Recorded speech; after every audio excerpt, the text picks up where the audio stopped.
The Justice Department has been firing off indictments against Russia this week. On Thursday, the DOJ named 5 Russian military members over an alleged cyber attack conspiracy in 2022 that targeted Ukraine and 26 NATO allies, including the United States.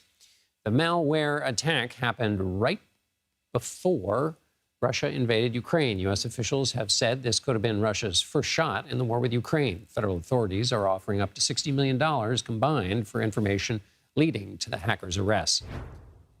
DOJ is also going after Russia for its election interference. On Wednesday, Attorney General Merrick Garland announced dozens of internet domains were seized. They also charged 2 members of a Russian-controlled media outlet. One day later, the DOJ charged a former Trump 2016 campaign advisor for working with a sanctioned Russian television network and laundering the proceeds. Chris Krebs joins us from Washington. He's the former director of the Cybersecurity and Infrastructure Security Agency, and he's a CBS News cybersecurity expert and analyst. Chris, it's great to be with you again. Wow. Okay, there's a lot of action this week. Is there something to be said about all of this happening at the same time against Russia? Well, I think that remains to be seen. I do believe that some indictments take time, right? They're released, they're unsealed when they're ready to go, when the judge is ready to move. Others, there are absolutely technical reasons for releasing and timing. And I think specifically one of the aspects or one of the recent sanctions against the Doppelganger group, which is a disinformation for hire group that's run out of Russia, I think that may have been timed just right relative to where we are in the election cycle, because that campaign relied upon a series of websites and online outlets that when you take them offline, it takes time to reconstitute the websites and the infrastructure. It takes time to redevelop the followings, the engagement. So I think some of these may have been, hey, this is the right time to do it. Others may have been, hey, it's ready to go. The court says we can unseal. I want to get to election interference quickly, or in a minute, but quickly. This question of the malware target on the NATO countries in 2022. How serious was that, just in general, and also as warfare is going to change. It's going to have stuff that explodes, and then the cyber piece. Evaluate, if you would, that effort. Yeah, so that last question about where cyber fits into the broader modern day warfare is something that we as observers and analysts were taking a hard look at the beginning of the 2022 further invasion of Ukraine. Whispergate is not ransomware, and I think that's probably what most of your viewers are used to, is hearing about ransomware attacks on banks and hospitals and things of that nature.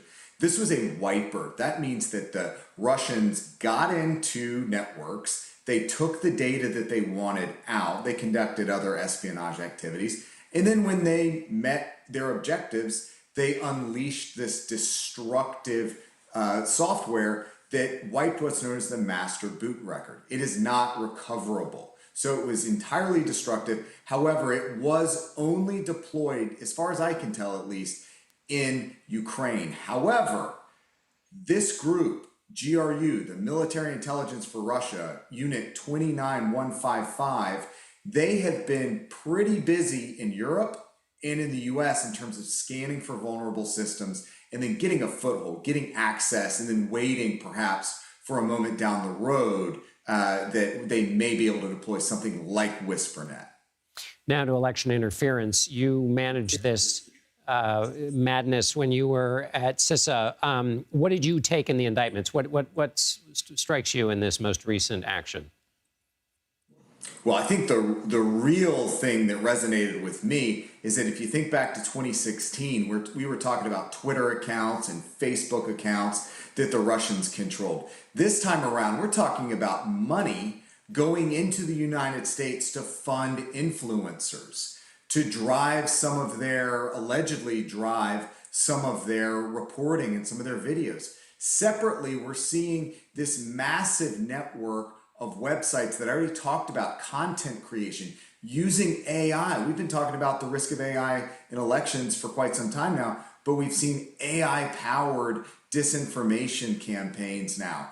So while we perhaps maybe think a little bit too much about what the Russians did last time, shows the adversary is dynamic. They're innovating on the fly and they're building new capabilities. The last thing though is this is just the tip of the iceberg. We're in September, early September at that. If I know anything about the Russians, they have a comprehensive plan driven by Putin, and we're only seeing maybe just a fingernail scratching the surface of that plan. Let me, as a last question, ask you about two categories and compare it to what you had to manage when you were in the job dealing with elections, because you got such high marks for the 2020 election.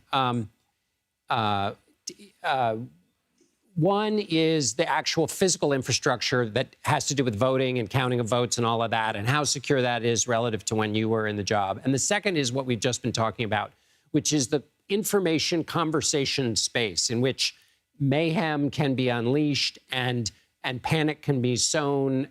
How much more complicated is that than last time?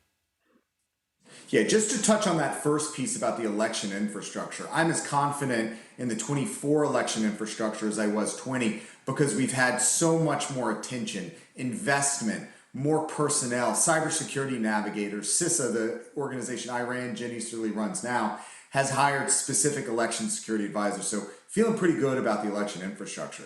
It's that information environment that continues to be assaulted, not just by foreign actors, but by domestic actors that are really focused on, in a lot of cases, grifting, but more importantly, it's corrupting views and the confidence in public institutions and the ability of our government, our leaders, our political leaders, and our business leaders to actually do what's needed for the American public.